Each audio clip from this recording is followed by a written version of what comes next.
Bismillahirrahmanirrahim.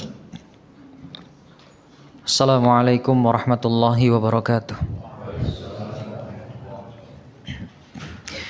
Innal hamdalillahi nahmaduhu wa nasta'inuhu wa nastaghfiruh wa na'udzu billahi min shururi anfusina wa sayyiati a'malina. May yahdihillahu fala mudhillalah wa may yudlil fala hadiyalah. Asyhadu an la ilaha illallah wahdahu la syarikalah wa asyhadu anna Muhammadan abduhu wa rasuluhu la nabiyya ba'dah. Qala Allah ta'ala fi kitabihil karim, ya ayyuhalladzina amanu taqullaha haqqa tuqatih wa la tamutunna illa wa antum muslimun. Wa qala ya ayyuhan nas ittaqu rabbakumul ladzi khalaqakum min nafsin wahidah wa khalaqa minha zawjaha wa batha minhuma rijalan katsiran wa nisaa'a wattaqullaha alladzi tasaaluna bihi wal arham innallaha kana 'alaikum raqiba.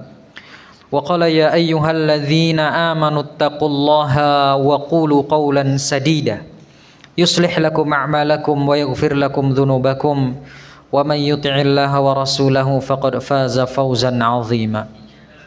Amma ba'du fa inna asdaqal hadits kitabullah wa khairal huda huda Muhammadin sallallahu alaihi wa alihi wasallam wa syarral umuri muhdatsatuha fa inna kulla muhdatsatin bid'ah wa kulla bid'atin dhalalah wa kulla dhalalatin finnar. Ma'asyiral muslimin rahimani wa rahimakumullah.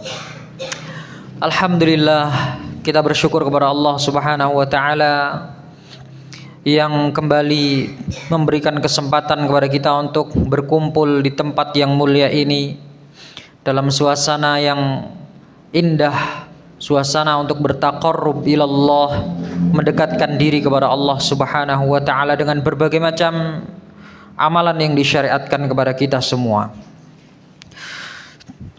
Insyaallah pada kesempatan malam yang berbahagia ini kita akan kembali melanjutkan pembahasan kita tentang sirah, yaitu sejarah tentang perjalanan kehidupan Nabi kita, yaitu Nabi Muhammad sallallahu alaihi wa alihi wasallam.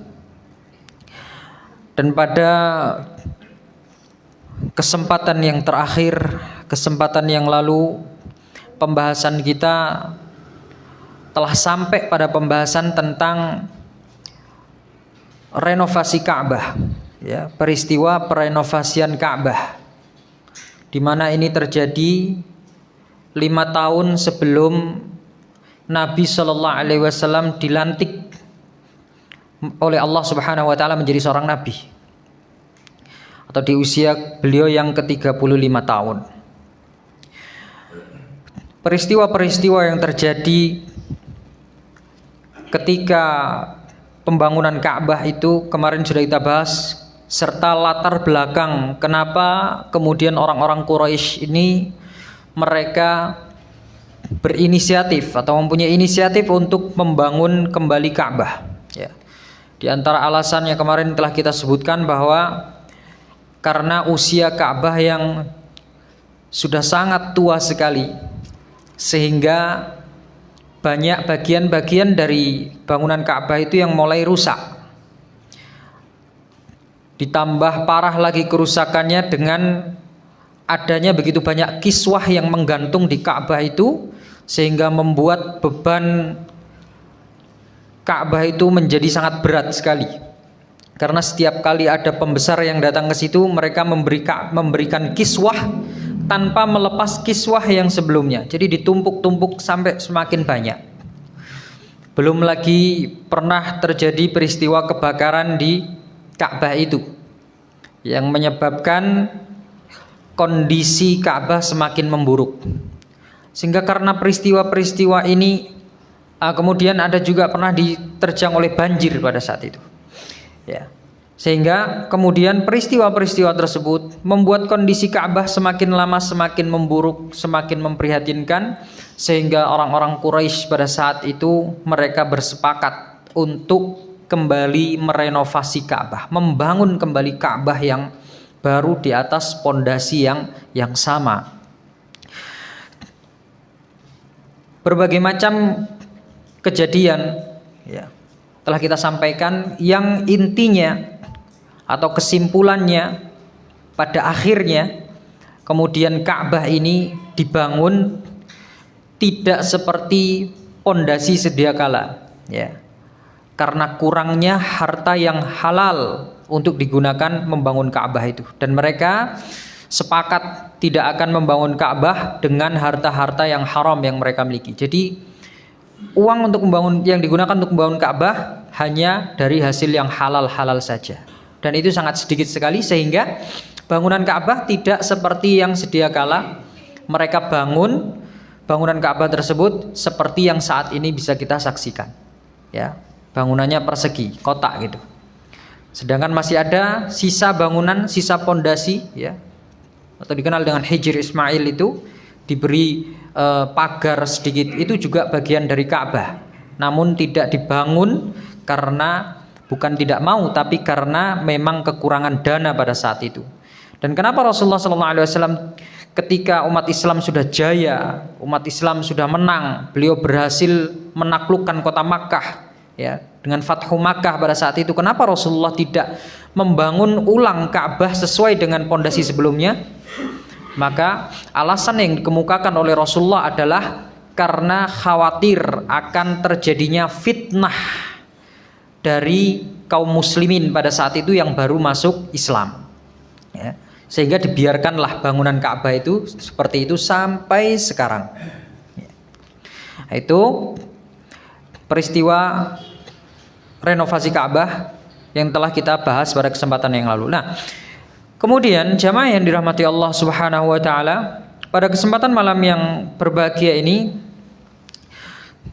kita akan membahas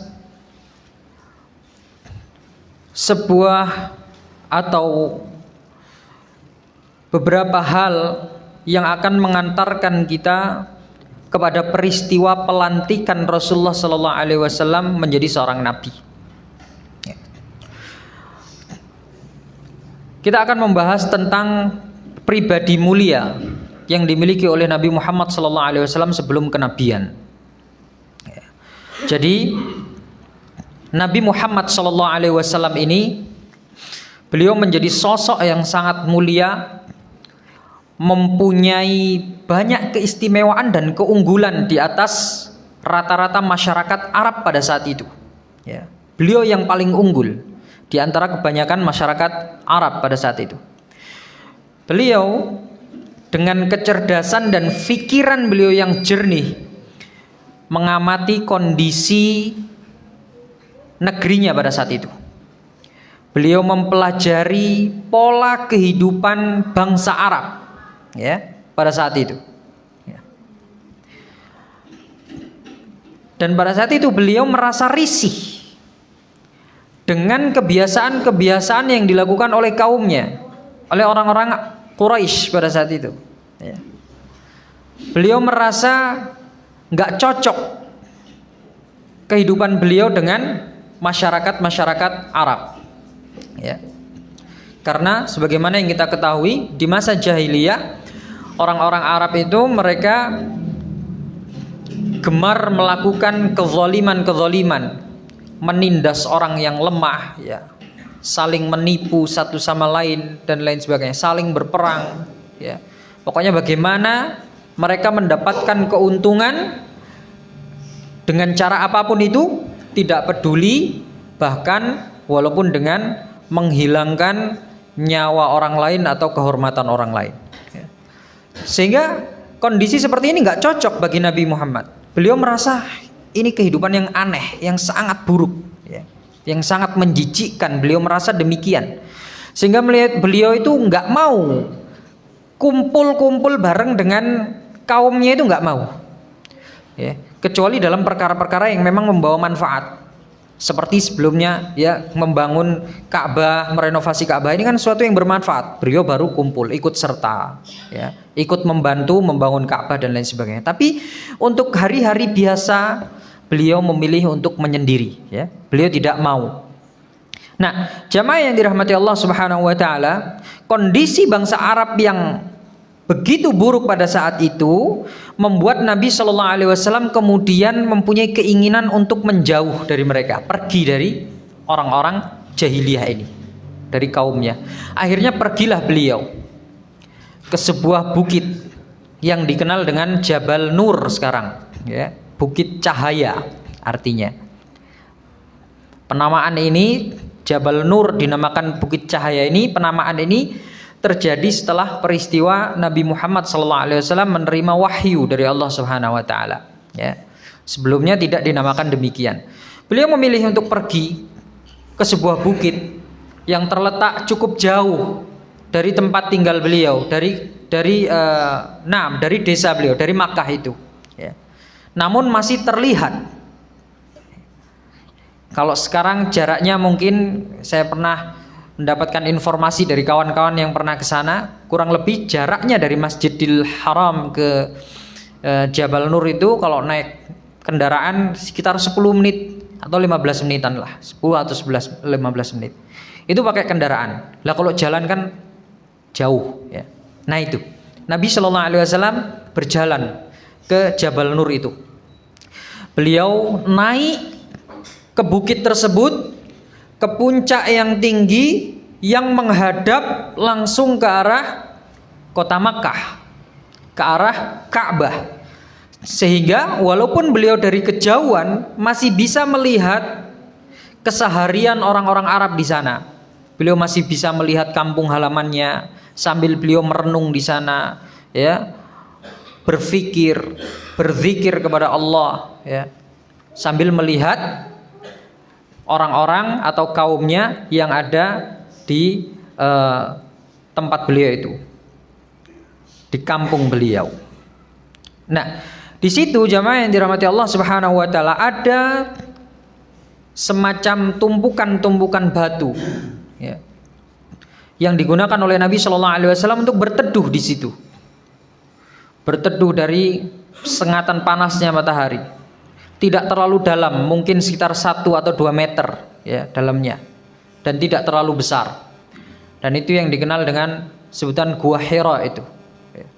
Jadi tidak terlalu besar ternyata, cuman lubang kecil kemudian tertutup oleh beberapa batu atapnya itu, ya, hanya digunakan paling cukup untuk 2 atau 4 orang di dalamnya. Nah, Nabi di situ menyendiri. Keseharian Nabi di situ, duduk sambil melihat bangsa Arab, melihat kampung halamannya dari kejauhan, ya, sambil berpikir tentang bagaimana nasib orang-orang Arab ini nanti ke depannya. Dan ini jamaah yang dirahmati Allah Subhanahu Wa Taala merupakan cara Allah Subhanahu Wa Taala untuk menjaga bakal calon utusannya ini dari hal-hal yang buruk. Jadi dijauhkan oleh Allah Subhanahu Wa Taala dari keburukan-keburukan kaumnya. Ya, beliau diberi ilham untuk menjauh ke tempat yang jauh, ya, menyendiri, untuk berpikir, ya, beruzlah, ya, untuk menghindarkan dirinya dari keburukan-keburukan orang-orang Arab. Karena kata Nabi Shallallahu Alaihi Wasallam, lingkungan itu sangat berpengaruh, ya, bagi diri kita. Beliau mengatakan bahwa almar'u ala dini khalili, seorang itu perilakunya sesuai dengan orang-orang yang ada di sekitarnya. Kita mungkin sebelumnya orang baik, tapi kalau kita berkumpul dengan orang-orang yang buruk, kita juga akan ikutan buruk lama-kelamaan, ya, karena terbiasa melihat hal-hal yang buruk itu. Yang tadinya kita anggap buruk, karena terbiasa dan sering terjadi di depan kita, akhirnya dianggap seperti hal yang biasa, akhirnya ikutan buruk. Pun demikian orang yang buruk, dia pindah ke lingkungan yang baik, maka dia akan ikut baik. Dia mau berbuat buruk sendirian sungkan, yang lainnya rajin sholat, masa dia sendirian gak sholat? Akhirnya mau gak mau terpaksa dia ikut sholat. Awalnya terpaksa, lama kelamaan gak enak, dia mau meninggalkan sholat, jiwanya meronta. Dan seperti itu, ya. Nah, beliau Allah Subhanahu Wa Taala ingin mencegah bakal utusannya ini supaya tidak terpengaruh dengan lingkungan yang jahil tadi itu. Akhirnya diilhamkan beliau ini supaya menjauh. Akhirnya menjauhlah beliau ke tempat, ke ke Jabal Nur itu tadi, ke Gua Hira. Nah, jamaah yang dirahmati Allah Subhanahu wa taala, dan Nabi Muhammad sallallahu alaihi wasallam ini sebelum beliau menjadi nabi pun Allah Subhanahu wa taala memang sudah menjaga perilaku beliau dari perilaku-perilaku yang buruk, menjaga akhlak beliau dari akhlak-akhlak yang buruk. Setiap kali beliau terbesit untuk melakukan tindakan keburukan, Allah akan mentakdirkan sebuah skenario, sebuah kejadian untuk menggagalkan keinginan beliau untuk melakukan perbuatan yang buruk itu. Dalam sebuah hadis pernah ada kisah diriwayatkan dari sahabat Ali bin Abi Thalib radhiyallahu taala anhu. Jadi beliau mengatakan, aku itu tidak pernah, kata Rasulullah, aku tidak pernah mempunyai pikiran untuk melakukan perkara-perkara yang dilakukan oleh orang-orang jahiliyah kecuali 2 kali. Ya. Kecuali 2 kali. Dan kedua-duanya digagalkan semuanya oleh Allah Subhanahu wa taala. Yang pertama, beliau pernah ketika sedang menggembala kambing bersama dengan kawannya di Makkah. Kawannya ini bilang bahwa di kota Makkah ya, itu ada orang yang hendak menggelar pesta. Ya. Disebutkan pesta itu, Rasulullah bertanya, pesta itu apa ya?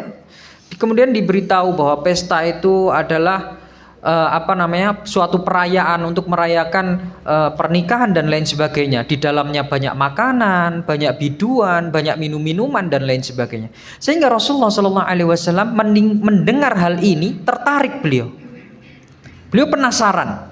Akhirnya sore hari beliau mengatakan kepada kawannya ini, tolong jagakan kambingku ini, tolong jagakan gembalaanku ini. Aku mau coba datang ke tempat orang-orang yang ada acara itu. Penasaran Rasulullah. Akhirnya sama temannya, oh baiklah, ya sudah, kambingmu ini serahkan kepadaku sudah. Berangkatlah Rasulullah. Ketika beliau hampir sampai ke lokasi yang beliau tuju, ya, beliau mendengar ada alunan-alunan musik, ya. Ada rebana, ya, ada suling, seruling dan lain sebagainya. Beliau dengarkan dari kejauhan. Nah, beliau bertanya kepada penduduk sekitar situ, ini suara-suara apa? Kok kayaknya meriah banget gitu, ya. Maka kata orang-orang yang ada di situ, mereka mengatakan arsu fulanin ma'afulanah. Ini adalah acara pesta pernikahan antara si fulan dan fulanah dari bangsa Quraisy, dari orang-orang Quraisy. Nah, kemudian kata Rasulullah sallallahu alaihi wasallam, falahautu bidzalikal ghina wa bidzalikal saut hatta ghalabatni aini. Kemudian aku duduk di situ mendengarkan alunan-alunan musik itu. Baru aja dengerin musik, kata Rasulullah, tiba-tiba aku mengantuk banget, ya. Ngantuk banget. Sampai akhirnya beliau tertidur. Bangun-bangun matahari sudah tinggi, sudah hampir siang. Akhirnya karena beliau bangun kok kesiangan, langsung bergegas balik lagi ke kawannya yang mengembala kambing tadi, ya. Ketika kembali ke temannya yang sedang menggembala kambing tadi, temannya kira, wah ini enak nih Muhammad nih, habis pesta semalaman, ini sampai kesiangan datangnya ke sini. Ditanya, akhirnya Nabi Muhammad SAW cerita, boro-boro mau pesta, baru denger musik bentar aja udah kesirep. Nggak sempet ngikutin pesta udah kesirep. Diceritakan itu kepada temannya si penggembala kambing tadi. Ya, nggak sempet saya ikut pesta, baru denger bentar aja langsung kesirep. Nah, akhirnya Nabi Muhammad mempunyai keinginan untuk mengulang ini di hari berikutnya. Dah, tadi malam kan saya kesirep, ya. Coba deh nanti malam lagi saya tak kesana lagi. Diulangi lagi akhirnya. Sore hari ketika masuk waktu sore, dia nitipkan kambingnya, beliau menitipkan kambingnya kepada temannya. Saya titip lagi kambing saya ini ya. Saya masih penasaran, ya. Tadi malam kemarin malam saya kesirep soalnya, nggak sempet ikut pestanya. Saya penasaran ingin lihat. Datang lagi sampai tempat yang sama, beliau mendengar sebentar, kesirep lagi. Bangun-bangun siang lagi. Akhirnya ketika beliau kembali, beliau mengatakan, hal ini sudah terjadi berkali-kali. Ya. Allah Subhanahu wa taala sudah berkali-kali menggagalkan saya untuk pergi ke tempat itu. Berarti tandanya Allah Subhanahu wa taala nggak ingin saya ke situ.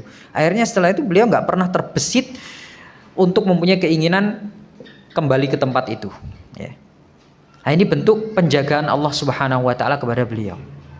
Beliau menggagalkan niatnya akhirnya untuk melihat pesta-pesta itu. Ya. Kemudian berikutnya jamaah yang dirahmati Allah, ada sebuah kisah lagi ketika perenovasian Ka'bah itu. Paman beliau yang bernama Al-Abbas mengatakan kepada Rasulullah sallallahu alaihi wasallam, "Ij'al izaraka ala raqbatika." Ya. Wahai Muhammad, ini ketika lagi gotong royong bangun Ka'bah, mereka kan ngangkatin batu, ngangkatin kayu dan lain sebagainya. Nabi Muhammad pakai sarung. Al-Abbas, pamannya Nabi Muhammad yang melihat itu langsung bilang, "Wahai Muhammad, angkat sarungmu itu," apa maksudnya, luntungan sarungmu itu di atas lututmu. Maksudnya apa? Biar nggak nyerimpeti kaki. Nanti khawatir kalau keserimpet jatuh luka lututmu. Akhirnya diangkat izarnya Nabi Muhammad SAW itu sampai ke atas lututnya. Ya.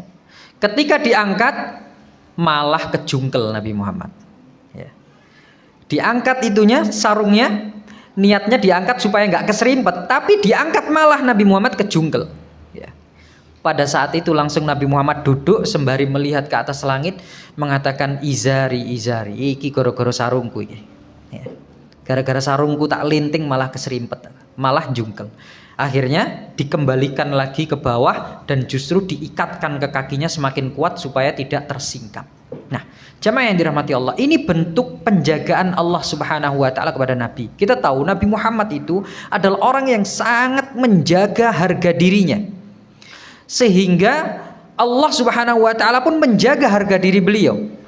Allah nggak ingin kemudian Nabi Muhammad ini tersingkap auratnya barang sedikit saja, untuk menjaga kewibawaan beliau, kewibawaan bakal calon utusannya ini dijaga betul, akhlaknya dijaga, ya, perilakunya dijaga, perangainya dijaga, kewibawaannya juga dijaga oleh Allah Subhanahu wa taala. Ya. Jadi betul-betul ditutup oleh Allah Subhanahu wa taala, dan Rasulullah sallallahu alaihi wasallam sampai beliau menjadi nabi menjadi orang yang sangat hati-hati dalam memperhatikan aurat, ya. Nah, berbeda dengan umatnya kemudian di akhir zaman ini yang banyak bermudah-mudahan dalam masalah aurat ini, ya. Banyak yang kemudian menyepelekan aurat, ya. Pakai celana pendek keluar ke sana kemari, ya, di atas lutut dan lain sebagainya, bahkan kelihatan pahanya dan lain sebagainya. Ini bermudah-mudahan. Ada yang nggak pakai baju kelihatan udelnya, ya. Nah, ini malah OT-OT di depan rumahnya kadang, ya, nggak pakai baju kelihatan udelnya, pakai celana pendek. Ini merupakan perilaku yang tidak sesuai dengan apa yang diajarkan dan dicontohkan oleh Rasulullah SAW. Ya, boleh seperti itu kalau di dalam rumah. Kalau di depan rumah, apalagi gerbangnya kebuka, banyak orang lalu lalang, ya jangan seperti itu, malu. Ya, ini termasuk muruah, menjaga kewibawaan kita. Coba kalau ada, antum lihat misalkan orang yang berilmu, misalkan ada ustadz kibar, ya. Antum hormat kepada dia, kajiannya yang datang jamaahnya ribuan luar biasa. Tiba-tiba antum lihat beliau OT-OT nggak pakai baju, celananya pendek depan rumah nyewantai ambil ngopi gitu. Muruahnya jatuh, ya, akan jatuh muruahnya, kewibawaannya langsung jatuh orang tersebut, ustaz tersebut. Ya, ini menunjukkan bahwa memang menjaga aurat itu adalah menjaga kewibawaan kita. Dan Nabi SAW adalah orang yang paling berwibawa di antara umat Islam ini, sehingga beliau betul-betul menjaga auratnya. Kita sebagai umatnya setidaknya mencontoh perilaku beliau, apalagi para wanita kaum muslimah dan lain sebagainya. Ya, di akhir zaman ini, masya Allah, bajunya cuman sehelai dipakai. Ya, jalan di tengah jalan nggak malu. Ya. Kalau dulu mungkin yang dibuka cuman rambutnya toh, sekarang hampir seluruh badannya. La haula wala quwata illa billah. Perempuan itu fitnah yang sangat besar sekali, jamaah yang dirahmati Allah. Ya. Jangankan kelihatan kepalanya ya. Kelihatan matanya saja itu sudah celah bagi setan untuk menggoda wanita, untuk menggoda pria laki-laki. Ya. Sekarang banyak kayak gitu tuh. Orang pakai cadar dia. Perempuan ini pakai cadar. Tapi matanya, alisnya tebal, panjang, hitam. Wah, setan langsung duduk di situ. Jadi bulu matanya itu kayak ngawi-ngawi. Mas iki lho. Ya. Deloken iki lho. Motoku iki lho. Ya. Ya. Dari celah sedikit itu, setan bisa menjerumuskan laki-laki yang beriman, gitu loh. Jadi jangan meremehkan perempuan itu, masya Allah. Makanya disuruh mereka itu menutup rapat tubuh mereka, karena memang peluang untuk menjerumuskan laki-laki, menjerumuskan manusia ke dalam fitnah itu sangat besar. Hanya dari mata itu laki-laki yang melihat, masya Allah matanya reiki, ya Allah. Itu langsung yang dibayangkan, wajah iki pasti kayak gini. La haula wala quwata illa billah. Hanya matanya yang kelihatan ya. Apalagi kalau rambutnya kelihatan, kemudian tangannya kelihatan. Kadang tangannya kelihatan, masya Allah putih mentor ya Allah. Jadi perempuan itu adalah pintu fitnah yang terbesar yang digunakan oleh setan untuk menjerumuskan orang yang beriman. Bahkan orang yang alim sekalipun, masya Allah, gak ada jaminan untuk terbebas dari fitnah syahwat, fitnahnya wanita. Celah sekecil itu aja bisa menjerumuskan. Lah ini sekarang perempuan sekarang, la haula wala quwata illa billah, pakaiannya ketat ngeplek, kemudian warnanya warna kulit. Itu kita laki-laki berusaha mengamalkan perintah Allah untuk menundukkan pandangan, koyok rasanya dipowok sondangan.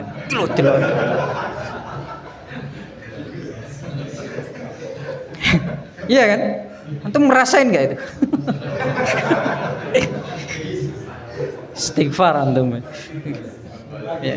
Kadang mata kita ini sudah berusaha untuk melihat bahwa itu kayak ada yang narik. Ini yang dilu. La haula wala quwata illa billah. Ini makanya bahaya, ya. Dan ini jamaah yang dirahmati Allah. Fitnahnya perempuan ini, ya. Orang-orang yang berilmu sekalipun ini nggak punya jaminan mereka akan selamat dari itu. Justru ini adalah senjatanya setan untuk menjerumuskan orang-orang yang berilmu itu. Orang-orang kalau punya ilmu, orang yang berilmu itu, setan nggak punya jalan untuk menyesatkan dia dari menggunakan syubhat, nggak bisa. Dikasih syubhat dibantah semua sama ilmunya. Kau mau kasih saya berapa syubhat, tak bantah semua. Saya hafal hadis, saya hafal Al-Quran, saya tahu maknanya, saya tahu tafsirnya, saya tahu ilmu fikih dan lain sebagainya. Didatangkan 1000 syubhat, dia datangkan 2000 hadis untuk membantah syubhat itu. Orang kalau berilmu seperti itu. Tapi didatangkan satu wanita, bisa hancur dia. Pernah suatu ketika ada gurunya Imam Malik, kalau saya tidak salah ingat itu, beliau menceritakan sebuah kisah kejadian di masa beliau, bahwa dahulu pernah ada seorang pemuda itu hafal Al-Quran, ahli fiqih, ahli faraid, faham tentang ilmu nahwu, sharaf dan lain sebagainya. Bahkan dalam ilmu agama itu yang paling menonjol dia. Suatu ketika pernah terjadi peperangan antara kaum muslimin dengan orang kufar. Di antara pasukan kaum muslimin itu yang paling pintar adalah pemuda ini. Nggak ada yang lebih pintar daripada pemuda ini. Ketika mereka berjalan menuju benteng orang-orang kufar, mereka melihat bentengnya orang kufar itu sangat kokoh dan sangat tinggi, nggak bisa ditembus. Kemudian laki-laki yang alim ini tadi, yang punya ilmu yang banyak ini tadi, dia ingin buang hajat sehingga dia menjauh dari barisan kaum muslimin, ya, ke pojokan, ke sudut benteng itu. Buang hajat dia di situ. Ketika setelah buang hajat, nggak sengaja dia noleh melihat ke atas benteng itu ada perempuan orang kufar, ya, yang sangat cantik sekali. Dia lihat sekali, matanya nggak bisa berpaling langsung. Iya, ini dijadikan senjata oleh syaitan. Setan tahu ini orang alim, kalau tak kasih syubhat nggak kira mempan, dikasih syahwat akhirnya. Ya. Ditipu dengan syahwat. Lihat perempuan ini cantik, nggak bisa berpaling matanya. Masya Allah, kok cantik ya. Akhirnya dia nulis surat, ya, diikatkan di busur panahnya, dipanahkan ke atas, dibaca sama wanita tersebut. Isinya adalah, intinya, saya tertarik dengan dirimu dan saya ingin menikahimu. Dibalas sama wanita itu, kamu tinggalkan agamamu, kemudian aku bukakan gerbang ini untukmu, dan aku bersedia menikah denganmu. Tanpa pikir panjang, pemuda itu langsung murtad dan langsung nikah dengan wanita tersebut.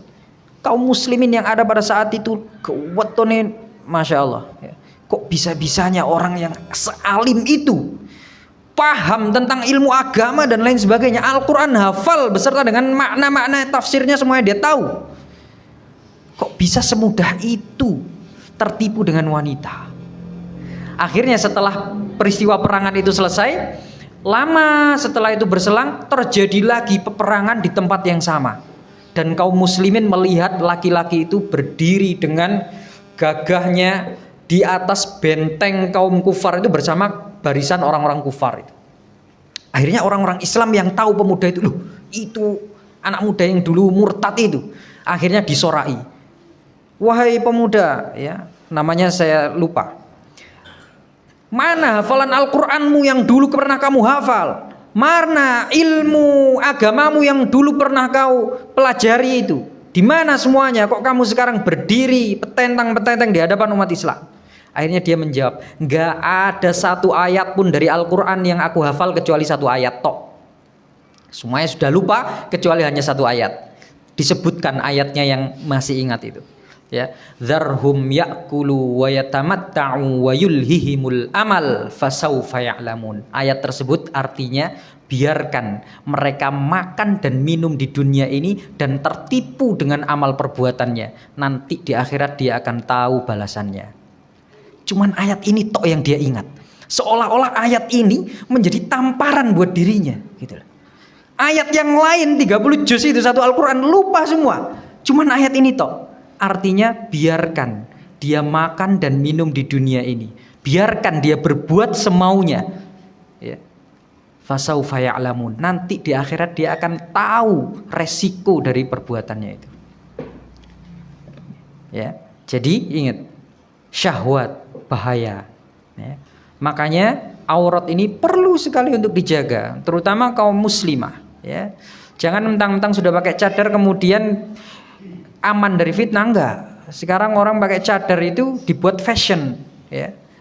Bukan untuk menutup aurat supaya laki-laki terhindar dari fitnah, enggak. Dibuat fashion sekarang, ya. Cantik-cantikan pakai cadar, dikira laki-laki itu enggak terfitnah apa sama orang yang pakai cadar itu. Ya, pakai cadar, jalannya lenggak-lenggok, foto selfie, ya, kemudian diupload di media sosialnya, captionnya menunggu imam yang baik.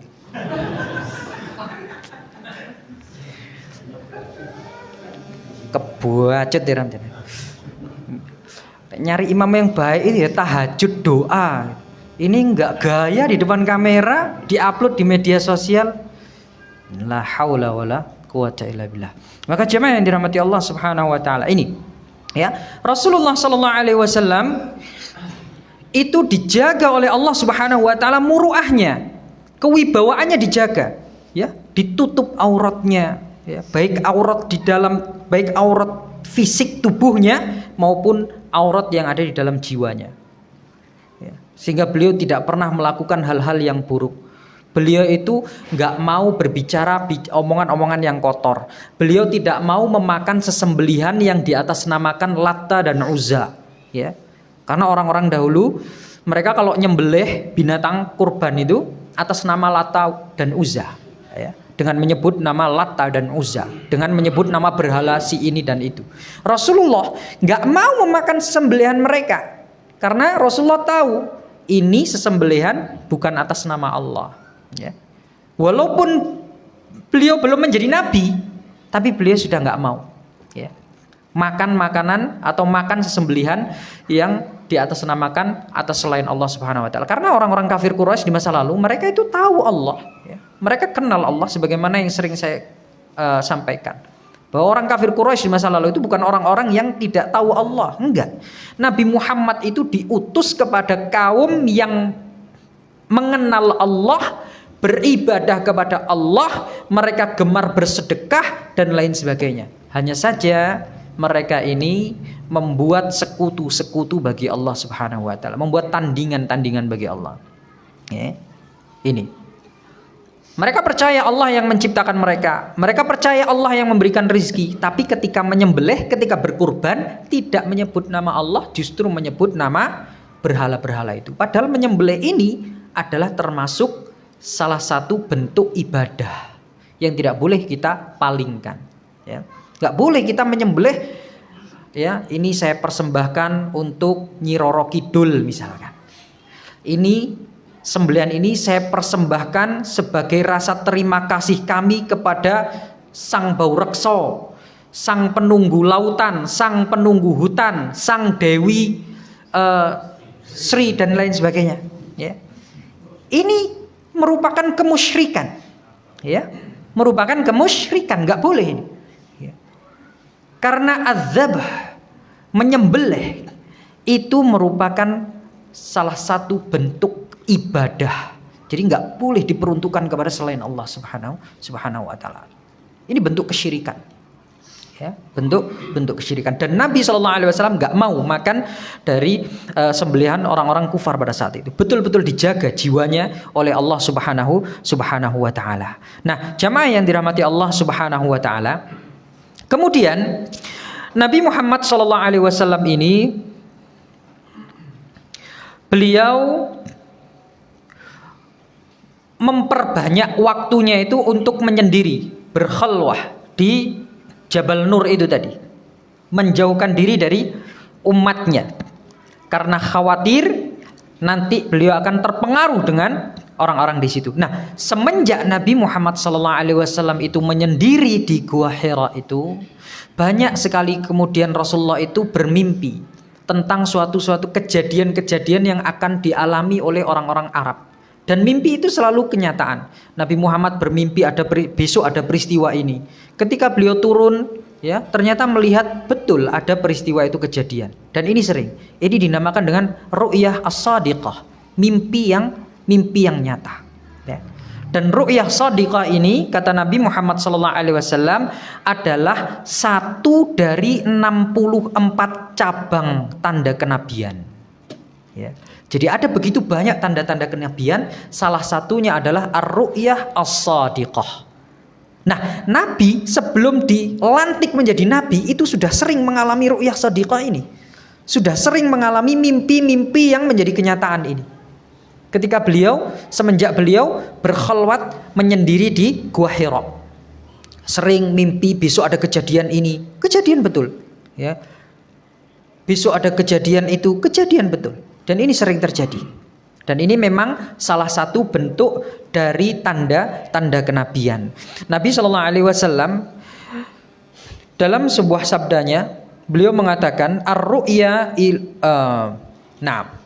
jadi disebutkan dalam sebuah hadis, qassama Nabi SAW ar-ru'ya ila thalathati aqsam, bahwa Nabi itu membagi mimpi secara global, secara umum itu ada tiga jenis mimpi, 3 macam, ya. Beliau mengatakan faru'yas salihah busyra minallah. Yang pertama adalah mimpi yang baik, ya, mimpi hal-hal yang baik. Maka mimpi hal-hal yang baik ini kata Rasulullah adalah busyra minallah, kabar gembira dari Allah, ya, kabar gembira dari Allah. Wa ru'ya tahzinun minasyaiton. Ada pula mimpi yang isinya itu adalah teror dari setan. Mimpi-mimpi buruk dan lain sebagainya. Itu datangnya dari setan. Wa ru'ya mimma yuhadditsul mar'u nafsah. Ya. Kemudian ada mimpi ini karena terbawa oleh keinginan yang kuat dari orang tersebut ketika dia bangun. Misalkan ketika kita bangun, kita ingin sesuatu, kita ingin mobil nih. Wah, ada mobil bagus banget. Kita pengen banget, kita menghayal itu, pengen banget saya punya mobil ini. Akhirnya ketika dia tidur sampai kebawa ke mimpi. Ya, mimpi sudah punya mobil itu, bawa mobil itu ya. Karena apa? Ketika bangun dia mempunyai angan-angan yang kuat terhadap benda tersebut. Ya. Atau ketika lihat misalkan perempuan yang dia idamkan, pengen sekali jadi istrinya. Akhirnya ketika mimpi nikah dengan wanita tersebut. Ini bisa jadi seperti itu ya. Jadi ada 3 jenis mimpi itu. Ada ru'yah shadiqah, ada mimpi buruk datangnya dari syaitan, ada mimpi yang karena terbawa dari alam sadar kita. Dan yang jenis ketiga ini kata para ulama ini tidak mempunyai makna apapun ya. Tidak mempunyai makna apapun. Kalau yang pertama ar-ru'yah as-shadiqah itu bisa menjadi kenyataan dan itu dialami oleh orang-orang yang soleh ya. Mimpi tersebut dialami oleh orang-orang yang soleh. Kemudian yang kedua, mimpi buruk itu mimpi teror, dikejar-kejar binatang buas dan lain sebagainya, itu juga bisa menjadi kenyataan ya. Bisa menjadi kenyataan, bisa menjadi sebagai pertanda buruk akan menimpa dirinya ya. Makanya kata Rasulullah SAW, kalau kita bermimpi dengan sesuatu yang buruk, maka hendaknya kita mengucapkan ta'awud. A'udzubillahi minasyaitonirrajim. Karena itu datangnya dari syaitan. Ya. Datangnya dari syaitan. Dan tidak perlu menceritakan mimpi yang buruk ini kepada orang lain. Nah, jadi jamaah yang dirahmati Allah Subhanahu wa taala itu ar-ru'yah as-shadiqah, salah satu yang sering dialami oleh Nabi sebelum beliau dilantik menjadi nabi. Kemudian jamaah yang dirahmati Allah Subhanahu wa taala,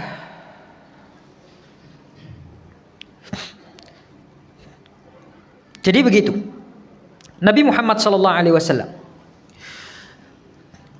dari semua peristiwa yang telah kita bahas dari awal sampai akhir, kejadian-kejadian yang dialami oleh Nabi Muhammad sallallahu alaihi wasallam, skenario-skenario yang dibuat Allah Subhanahu wa taala untuk kehidupan Nabi Muhammad sallallahu alaihi wasallam, itu tujuannya adalah untuk membentuk karakter Nabi Muhammad sallallahu alaihi wasallam. Ya. Untuk melatih Nabi Muhammad. Bayangkan dari kecil beliau nggak pernah ketemu oleh ayahnya. Masih kecil ditinggal mati oleh ibunya. Kemudian ditinggal mati oleh pamannya. Peristiwa demi peristiwa beliau rasakan. Dan semua peristiwa itu merupakan perjalanan yang berat. Tujuannya adalah untuk membentuk karakter Nabi, membentuk kepribadian yang kuat dari Nabi Sallallahu Alaihi Wasallam, dan melatih Nabi untuk mempunyai kesabaran yang kuat. Ya. Jadi semua skenario yang terjadi, yang diskenariokan oleh Allah Subhanahu wa taala dalam kehidupan Nabi, itu tujuannya adalah untuk menyiapkan bakal calon utusannya ini supaya menjadi sosok yang kuat, supaya menjadi sosok yang tegar, yang mempunyai kesabaran yang luar biasa. Karena apa? Karena jamaah yang dirahmati Allah, di depan beliau masih ada begitu banyak nantinya aral yang melintang. Masih ada jurang yang begitu dalam, masih ada bukit yang begitu menjulang yang harus ditaklukkan oleh Nabi Muhammad SAW. Ya, kalau nggak sabar, habis. Ya, kalau nggak sabar, maka akan habis. Beliau berdakwah, dilempari kotoran, kita hanya dihina saja, alah jenggotan kayak wedus. Ya. Langsung nggak mau keluar rumah 3 hari 3 malam nih. Istrinya pakai cadar, ninja. Besok gak cadaran akhirnya. Ya. Itu. Kalau nggak kuat, nggak kokoh keimanannya, maka akan rontok. Nah ini Nabi Muhammad SAW dengan berbagai kejadian yang diskenariokan oleh Allah, itu Allah mentakdirkan itu semua untuk mempersiapkan jiwanya Nabi Muhammad supaya kuat. Dilempari oleh kotoran beliau, nggak bergeming sama sekali. Ya, ketika beliau hendak meminta bantuan kepada anggota keluarga dari ibunya yang ada di Thaqif, ya, justru di sana diusir, bahkan dilempari batu sampai kakinya berdarah-darah, berjalan sambil terpincang-pincang. Itu kalau imannya gak kuat, beres sudah. Ya. Tapi beliau karena sudah mentalnya sudah ditempa oleh Allah Subhanahu wa taala, bahkan ditawari malaikat penjaga gunung, wahai Nabi Muhammad, saya sudah diberi restu oleh Allah, kalau Anda mau ini gunung saya timpakan kepada orang-orang yang mendolimi kamu, yang melempari kamu ini. Karena besarnya kesabaran Nabi Muhammad, besarnya jiwa beliau, kuatnya keimanan beliau, beliau mengatakan jangan. Mereka melakukan itu karena mereka nggak tahu. Saya masih mengharapkan nanti akan lahir dari mereka itu keturunan-keturunan yang cinta kepada Allah dan Rasulnya, dan Allah dan Rasulnya pun cinta kepada mereka. Padahal kakinya berdarah-darah, berjalan sambil terpincang-pincang, masih bisa bicara seperti itu. Kita, ya Allah, pun monggo jenengan mbleki mawon niku. Ya, habiskan saja. Masya Allah. Ya, makanya itu Nabi Muhammad SAW. Dari peristiwa-peristiwa yang terjadi ini, Allah menempa betul jiwanya Nabi Muhammad supaya menjadi orang yang kuat fisiknya dan juga kuat keimanannya serta kuat jiwanya, besar hatinya, sabarnya luar biasa Nabi Muhammad SAW itu. Ya, dan itulah Allah Subhanahu wa taala kemudian berhasil menempa hambanya ini sehingga Allah memilih beliau sebagai utusannya yang diberikan amanah berupa risalah agama Islam ini untuk disebarkan kepada umatnya sampai beliau wafat. Nah, barakallahu fikum jamaah yang dirahmati Allah Subhanahu wa taala. Ini kiranya apa yang bisa saya sampaikan pada kesempatan yang berbahagia ini. Insyaallah pada kesempatan yang akan datang kita akan masuk pada proses penobatan Nabi Muhammad SAW atau pelantikan Nabi SAW menjadi Nabi, ya, di usia beliau yang ke-40 tahun. Nah, demikian barakallahu fikum. Kurang lebihnya saya mohon maaf. Kita akhiri kajian ini dengan doa kafaratul majlis. Subhanakallahumma bihamdika asyhadu an la ilaha illa anta astaghfiruka wa atubu ilaik. Wassalamualaikum warahmatullahi wabarakatuh.